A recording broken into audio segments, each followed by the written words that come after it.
দেশবাসীকে পবিত্র ঈদ উল ফিতরের শুভেচ্ছা জানিয়েছেন প্রধানমন্ত্রী শেখ হাসিনা। এক ভিডিও বার্তায় প্রধানমন্ত্রী এই শুভেচ্ছা জানান। দেশবাসী আসসালামু আলাইকুম। বছর ঘুরে আমাদের মাঝে আবার এসেছে পবিত্র ঈদ উল আজহা। সকল আধার কাটিয়ে ঈদ উল আজহা আমাদের জীবনে বয়ে আনুক অনাবিল আনন্দ। শীঘ্রই দেশে ফিরছেন শেখ হাসিনা, জানালেন তিনি নিজেই। দেশ থেকে পালিয়ে ভারতে আশ্রয় নেওয়ার পর থেকেই সম্পূর্ণ নীরব ছিল শেখ হাসিনা। আমার পেটে আমি নিজেই লাথি মারছি, আন্দোলন করে কি পাই দিলাম। এই হাসিনা সরকার থাকাতে ভালোবাসলাম।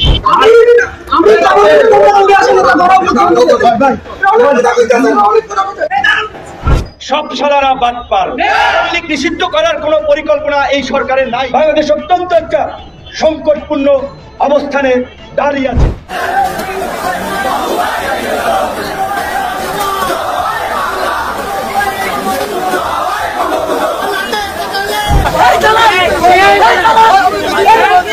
আমরা চাই এখানে কোনো দালাল থাকবে না, এই ভোলার মাটিতে কোনো দালাল থাকবে না, আমাদের রক্তের পিঠে কোনো দালাল থাকবে না।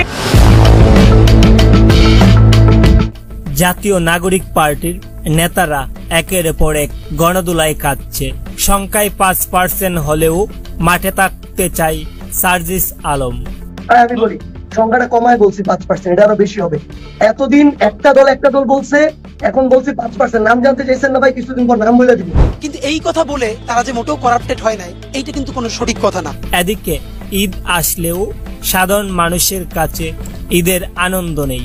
দেশের চলমান অস্থিরতার জন্য ছাত্রদের দায়ী করছেন সাধারণ মানুষ। যেখানে হচ্ছে মানে তাদের ভাত খাওয়াই কষ্ট, সেখানে তো ঈদের তো প্রশ্নই আসে না। কেউ ভালো নেই। আপনি ভালো আছেন? আসেন ক্যামেরার সামনে আসেন, ক্যামেরার সামনে আসেন। যেহেতু আপনি বলেছেন নেই, তা আপনার সামনে আসেন। প্রধান উপদেষ্টার চীন সফরে কি পেল বাংলাদেশ? তার জটিল হিসেব হয়তো ঢুকবে না তিস্তা পাড়ের দুর্দশাগ্রস্ত মানুষের মাথায়। তবে তারা আশায় বুক বেঁধে আছেন। তিস্তা নিয়ে কি আলোচনা হলো চীনের সাথে? আসসালামু আলাইকুম রহমতুল্লাহ। সবাই কেমন আছেন? আশা করি সবাই অনেক অনেক ভালো এবং সুস্থ আছেন। সবাইকে স্বাগতম জানাচ্ছি আমাদের আরেক নতুন ভিডিওতে। প্রতিদিনের মতো আবারও চলে আসলাম নতুন একটা ভিডিও নিয়ে। ইতিমধ্যে আপনারা সবাই ভিডিওর শুরুতে বেশ কিছু অংশ বিশেষ দেখে বুঝতে পেরেছেন আজকের ভিডিওটা কতটা গুরুত্বপূর্ণ হতে চলেছে। এবার তবে কি গোপালগঞ্জেই শেখ হাসিনাকে ফিরিয়ে আনা হলো? আপনারা সবাই ইতিমধ্যে ভিডিওর বেশ কিছু অংশ বিশেষ দেখে বুঝতে পেরেছেন আজকের ভিডিওটা কতটা গুরুত্বপূর্ণ হতে চলেছে। তাই আমি আর ভিডিওটা নিয়ে বিস্তারিত বলবো না, কারণ বিস্তারিত বলতে গেলে ভিডিওটি অনেক লম্বা হয়ে যাবে। তাই সংক্ষেপ করার ক্ষেত্রে মূল আলোচনা নিয়ে যাচ্ছি। তার আগে এরকম সকল আপডেট সবার আগে পেতে অবশ্যই দ্রুত আমাদের চ্যানেল সাবস্ক্রাইব করে সাথে থাকবেন। আর বেশি কথা না বলে আমরা ধারাবাহিকভাবে ভিডিওটা বিস্তারিত দেখিয়ে আসবো। প্রধান উপদেষ্টার চীন সফরে কি পেল বাংলাদেশ? তার জটিল হিসেব হয়তো ঢুকবে না তিস্তা পাড়ের দুর্দশাগ্রস্ত মানুষের মাথায়। তবে তারা আশায় বুক বেঁধে আছেন। তিস্তা নিয়ে কি আলোচনা হলো চীনের সাথে? জানা গেছে শুধু চীনের পানি সম্পদ মন্ত্রী নয়, বরং প্রেসিডেন্ট শি জিনপিং এর সাথেও তিস্তা নিয়ে একান্তে আলাপ করেছেন ডক্টর মোহাম্মদ ইউনূস। সেই আলাপের ফলাফল ভারত নয়, বরং চীনকেই তিস্তার জন্য উপযুক্ত মনে করে বাংলাদেশ। চীনের বেইজিংয়ে প্রধান উপদেষ্টার সফরের আদ্যপান্ত নিয়ে এখন টিভির সাথে আলাপচারিতায় প্রেস সচিব শফিকুল আলম। তার মতে এই সফরটি বাংলাদেশের ইতিহাসে একটি বড় অর্জন। বাংলাদেশের জন্য এটা হিস্টোরিক একটা ভিজিট। বাংলাদেশ এবং চায়না এই রিলেশনশিপটা যেই জায়গায় আছে সেই জায়গাটার থেকে আরো বেশি নতুন উচ্চতায় নিয়ে যাওয়া। তিনি বলেন শুধু তিস্তা নয়, বাংলাদেশের পুরো নদী ব্যবস্থাপনাতেই একমাত্র চীনকে সঙ্গী করতে চায় বাংলাদেশ। আমরা চাই যে বাংলাদেশে যে ওয়াটারটা আসে সেই ওয়াটারটা ম্যানেজ করতে। এই ওয়াটারটা দেখবেন যে এটা বিগ সোর্স অফ পভার্টি।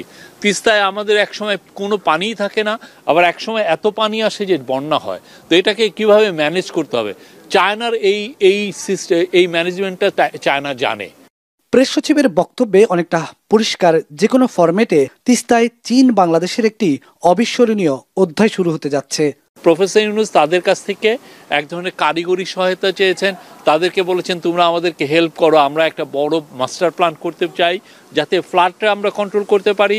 উত্তরবঙ্গে যে তিস্তা যে অনেক সময় দুঃখের কারণ হয়, তিস্তার পানিকে আমরা কিভাবে কনজার্ভ করে আমরা আরও এটাকে এগ্রিকালচার আমরা এক্সপানশন করতে পারি। নদী বিশ্লেষকরা মনে করেন প্রধান উপদেষ্টার চীন সফরের সার্বিক ইঙ্গিত তিস্তা মহাপরিকল্পনার স্বপ্ন বাস্তবায়নের পথে। আমাদের এখানে জীববৈচিত্র্যের ক্ষতি হচ্ছে, আমাদের পরিবেশগতভাবে যে বন্যা সেটা হচ্ছে অসময়ে, তারপরে হচ্ছে ড্রট বা খরা, সেটাও অসময়ে হচ্ছে।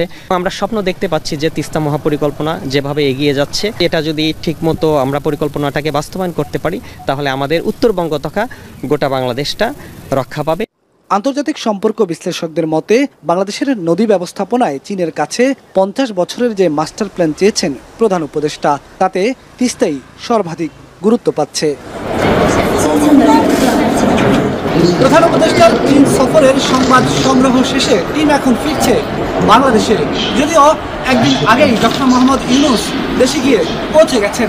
তার এই সফরকে ঘিরে বাংলাদেশের প্রাপ্তির খাতা কতটা সমৃদ্ধ হলো সেই হিসাব কষতে হয়তো অনেক সময়ের প্রয়োজন। তবে আপাতত দৃষ্টিতে 2.1 বিলিয়ন মার্কিন ডলারের অর্থ সহায়তার যে প্রতিশ্রুতি দেওয়া হয়েছে চীনের পক্ষ থেকে, পাশাপাশি তিস্তা নিয়ে ইতিবাচক অগ্রগতি বাংলাদেশের জন্য নতুন কিছু বয়ে আনছে বলেই মনে করছেন সংশ্লিষ্টরা।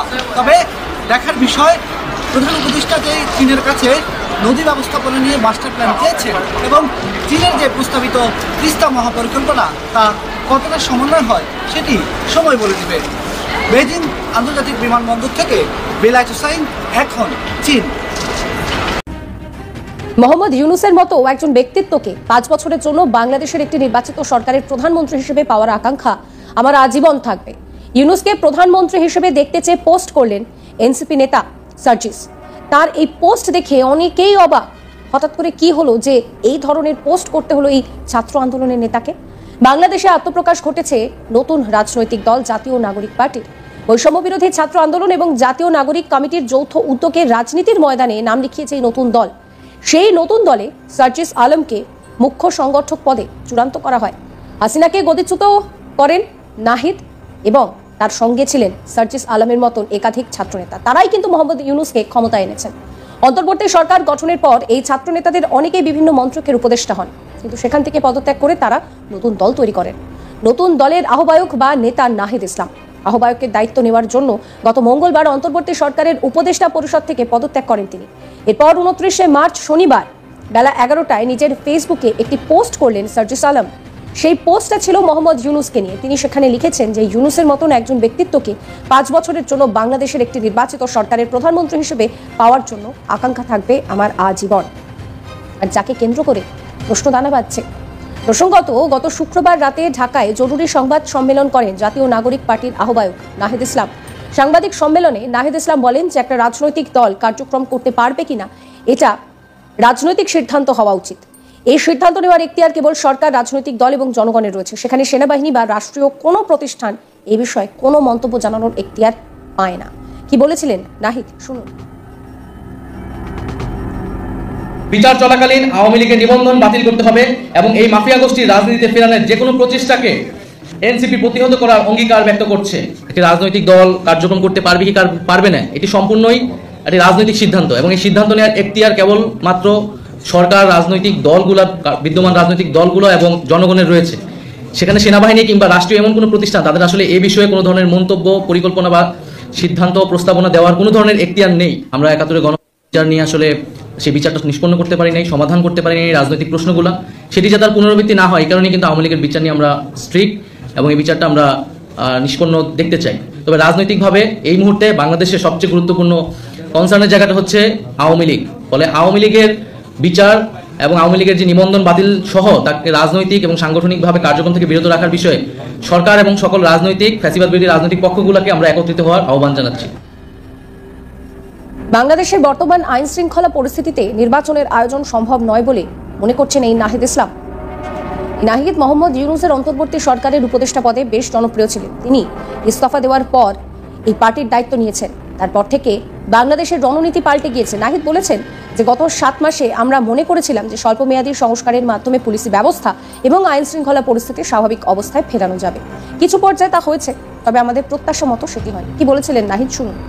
গত 7 মাসে আমাদের প্রত্যাশা ছিল সবারই যে ল অ্যান্ড অর্ডারটা স্বাভাবিক হওয়া, আমাদের যে পুলিশিং সিস্টেমটা সেটা একটা স্বল্পমেয়াদী সংস্কারের মধ্যে দিয়ে গিয়ে সক্রিয় হওয়া, সেটার কিছুটা উন্নতি ঘটেছে, কিন্তু আমাদের প্রত্যাশিত জায়গায় বা জননিরাপত্তার জায়গাটা এখনো নিশ্চিত করা যায়নি।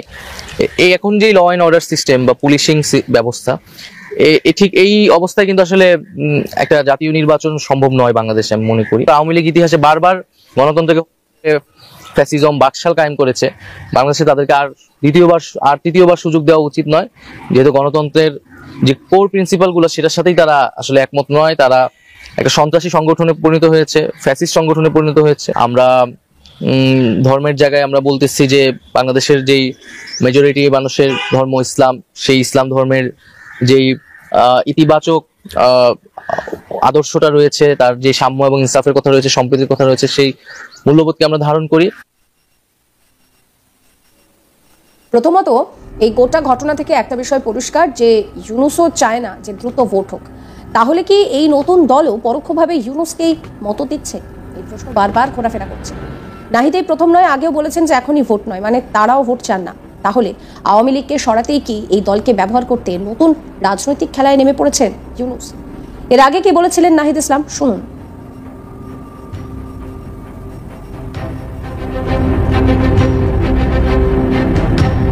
বিচার চলাকালীন আওয়ামী লীগের নিবন্ধন বাতিল করতে হবে এবং এই মাফিয়া গোষ্ঠীর রাজনীতিতে ফেরানোর যে কোনো প্রচেষ্টাকে এনসিপি প্রতিহত করার অঙ্গীকার ব্যক্ত করছে। একটি রাজনৈতিক দল কার্যক্রম করতে পারবে কি পারবে না, এটি সম্পূর্ণই একটি রাজনৈতিক সিদ্ধান্ত এবং এই সিদ্ধান্ত নেওয়ার এখতিয়ার কেবল মাত্র সরকার, রাজনৈতিক দলগুলো, বিদ্যমান রাজনৈতিক দলগুলো এবং জনগণের রয়েছে। সেখানে সেনাবাহিনী কিংবা রাষ্ট্রীয় এমন কোনো প্রতিষ্ঠান তাদের আসলে এই বিষয়ে কোনো ধরনের মন্তব্য, পরিকল্পনা বা সিদ্ধান্ত, প্রস্তাবনা দেওয়ার কোনো ধরনের এখতিয়ার নেই। আমরা ৭১ গণবিচার নিয়ে আসলে সেই বিচারটা নিষ্পন্ন করতে পারি নাই, সমাধান করতে পারি নাই রাজনৈতিক প্রশ্নগুলো, সেটি যাতে তার পুনরাবৃত্তি না হয় এই কারণে কিন্তু আওয়ামী লীগের বিচার নিয়ে আমরা স্ট্রিক্ট এবং এই বিচারটা আমরা নিষ্পন্ন দেখতে চাই। তবে রাজনৈতিকভাবে এই মুহূর্তে বাংলাদেশের সবচেয়ে গুরুত্বপূর্ণ কনসার্নের জায়গাটা হচ্ছে আওয়ামী লীগ। ফলে আওয়ামী লীগের বিচার এবং আওয়ামী লীগের যে নিবন্ধন বাতিল সহ তাকে রাজনৈতিক এবং সাংগঠনিকভাবে কার্যক্রম থেকে বিরত রাখার বিষয়ে সরকার এবং সকল রাজনৈতিক ফ্যাসিবাদ বিরোধী রাজনৈতিক পক্ষগুলোকে আমরা একত্রিত হওয়ার আহ্বান জানাচ্ছি। অন্যদিকে মোহাম্মদ ইউনূসের মতন একজন ব্যক্তিত্বকে 5 বছরের জন্য বাংলাদেশের একটি নির্বাচিত সরকারের প্রধানমন্ত্রী হিসেবে পাওয়ার আকাঙ্ক্ষা থাকবে এই কথা জানান সার্জিস আলম। তার এই পোস্ট দেখে অনেকেই অবাক। কি কারণে এই ছাত্রনেতা এই পোস্ট করলেন সে নিয়ে প্রশ্ন উঠছে।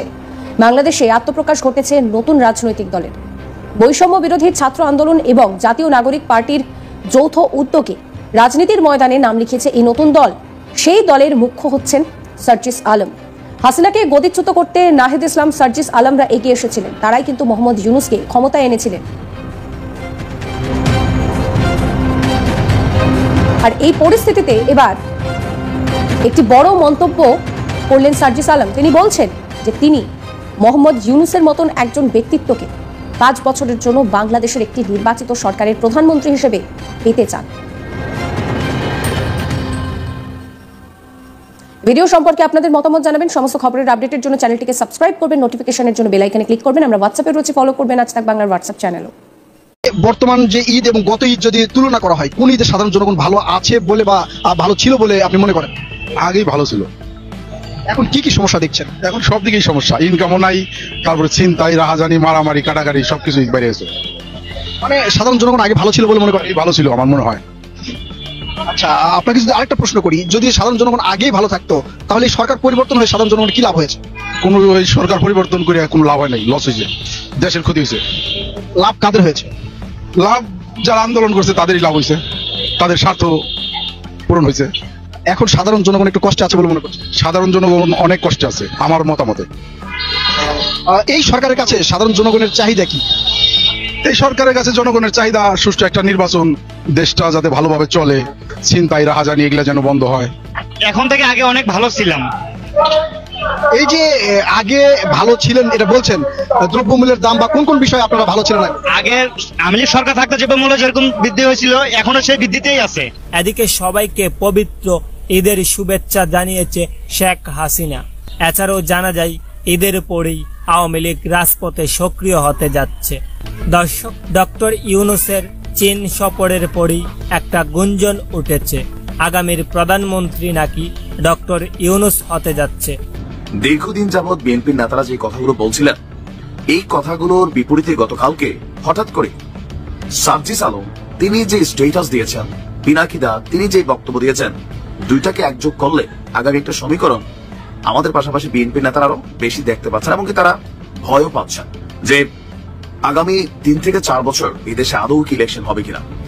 এখন নির্বাচন এবং ক্ষমতা নিয়ে ডক্টর মোহাম্মদ ইউনূস কিন্তু বেশ কয়েকবার বক্তব্য দিয়েছেন।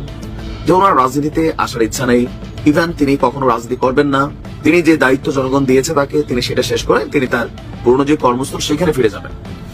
কিন্তু হুট করে ডক্টর ইউনূস চীনে থাকা অবস্থায় সার্জিসের স্ট্যাটাসটাকে ঘিরে রহস্যের দানা বাঁধতে শুরু করেছে। কেউ কেউ বলছেন যে সার্জিস আলম ডক্টর ইউনূসের সামনে একটা টোপ ফেলছেন, আবার হতে পারে এটা প্রি প্ল্যান্ড, যে বিষয়টা নিয়ে কাউকে সামনে আসতে হবে। এখন সেই দায়িত্বটাকে পিনাকিদা সার্জিস পালন করছে। অনেকে মনে করছে যে সার্জিস আলম যদি এটা নিজ থেকে করে থাকে তাহলে এটা সে এনসিপির জন্য করছে, যে ডক্টর ইউনূসের সামনে ক্ষমতাকে একটা টোপ হিসাবে নাড়াচাড়া করা হচ্ছে, যে ডক্টর মোহাম্মদ ইউনূস যেন ভাবে যে ইয়েস সার্জিস একটা পোস্ট দিছে, লক্ষ লক্ষ মানুষ সেখানে কমেন্ট করছে, পিনাকিদা একটা ভিডিও বানাইছেন, লক্ষ লক্ষ মানুষ সেটাকে দেখছে, একটা জনমত গেল 2 দিনে মোটামুটি একটা জনমত কিন্তু গড়ে উঠেছে, হোক এটা 5%, 10%, যে মানুষ মনে করছে যে ডক্টর মোহাম্মদ ইউনূস তিনি আগামী দিনে রাষ্ট্র ক্ষমতায় প্রেসিডেন্ট পদে থাকেন অথবা প্রধানমন্ত্রী পদে থাকতে পারেন। আবার অনেকে বলছেন তিনি তো ভাই রাজনীতি করবেন না, তাহলে কিভাবে প্রধানমন্ত্রী হবেন? এটারও সিস্টেম আছে। যে ধরেন এনসিপি নির্বাচনে আসবে, এনসিপি যদি মোটামুটি একটা বিজয়ী লেভেলে চলে যায়, তখন ডক্টর মোহাম্মদ ইউনূসকে উপনির্বাচনে তারা পাশ করে আয় না, তারা একটা ধরেন জায়গায় বসাই দিবে যে স্টেটমেন্ট বা প্রধানমন্ত্রী হিসাবে তিনি তার অবস্থান গ্রহণ করতে পারেন। ডক্টর ইউনূসকে দীর্ঘ সময়ের জন্য ক্ষমতায় চাই, এক একজন এক এক সময় বলছেন। মানে আমি এমন স্ট্যাটাস ও এমন পোস্টও দেখেছি কেউ তাকে আমৃত্যু ক্ষমতায়, 10 বছর ক্ষমতায়, 5 বছর ক্ষমতায়, নানান কিছু বা তিনি যতদিন ক্ষমতায় থাকতে চান সেই রকম আলাপ শুরু হয়ে গিয়েছিল। খুব বেশি পাত্তা দেওয়ার ব্যাপার ছিল না, কিন্তু সম্প্রতি দুজন খুবই গুরুত্বপূর্ণ মানুষ, এর মধ্যে একজন কিছুটা কম, একজন খুবই গুরুত্বপূর্ণ মানুষ এটা নিয়ে কথা বলেছেন। কম গুরুত্বপূর্ণ যাকে আমি মনে করি এই মুহূর্তে জনাব সার্জিস আলম, তিনি কথা বলেছেন ডক্টর ইউনূসের ক্ষমতায় থাকা নিয়ে, এবং আরেকজন জনাব পিনাকি ভট্টাচার্য, অত্যন্ত গুরুত্বপূর্ণ একজন মানুষ, নানান কারণে তিনি গুরুত্বপূর্ণ, তিনি বহু মানুষের সাথে কানেক্টেড, তিনি বহু মানুষ কানেক্ট করতে পারেন, ইনফ্লুয়েন্স করতে পারেন। নট অনলি দ্যাট, যেটা আমার কাছে আরো বেশি গুরুত্বপূর্ণ, গত বেশ কয়েকদিন থেকে, মানে বেশ কিছুদিন, 1-2 মাস হবে সময়টা, তিনি নিজেই ক্লেম করছেন এই সরকারের অনেক ক্ষেত্রেই তিনি ইনফ্লুয়েন্স করেন এবং ওনার প্রভাবেই অনেক সিদ্ধান্ত নেওয়া হয়। ইনফ্যাক্ট এভাবেই উনি ক্লেম করেছেন, এবং দুটো ঘটনা পরপর ঘটছে। জনাব পিনাকি ভট্টাচার্যের একটা ভিডিও আমাদের সামনে আসলো, তার যে আর্গুমেন্ট, তিনি যে প্রপোজাল দিয়েছেন, আমরা এভাবে বলবো, সেটা নিয়ে কিছু আলাপ আলোচনা যে হতে পারে না তা না, হতে পারে, কিন্তু এর পরপরই সারপ্রাইজিংলি সার্জিস আলম একই ইস্যুতে কথা বলেন। মোহাম্মদ ইউনূস কি প্রধানমন্ত্রী হতে যাচ্ছেন? এই প্রসঙ্গটা নিয়ে কথা বলবো।